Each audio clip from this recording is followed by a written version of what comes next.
گرتی دیواروں میں گونجی اذاں، فلسطینی بزرگ نے دنیا کو رلا دیا۔ مغربی کنارے میں ایک دل دہلا دینے والا منظر اس وقت دیکھنے کو ملا جب ایک فلسطینی بزرگ نے اپنے ہی گھر کی مسماری ٹوٹی ہوئی دیواروں کے دوران اذان کی صدا بلند کر دی۔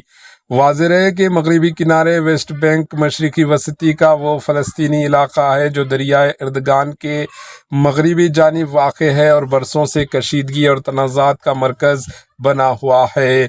عینی شاہدین کے مطابق اسرائیلی آرمی جب بلڈوزر کے ذریعے ان کے گھروں کو گرا رہی تھی تب یہ بزرگ پوری ثابت قدمی کے ساتھ کھڑے رہے اور ملبے میں بدلتے اپنے آشیانے کے بیچ اذان دیتے رہے۔ ہر ضرب کے ساتھ دیواریں گرتی رہی مگر ان کی آواز میں نہ رکاوٹ آئی نہ حوصلے ٹوٹا۔ یہ منظر وہاں موجود لوگوں کی آنکھیں نم کرنے کے لیے کافی تھا۔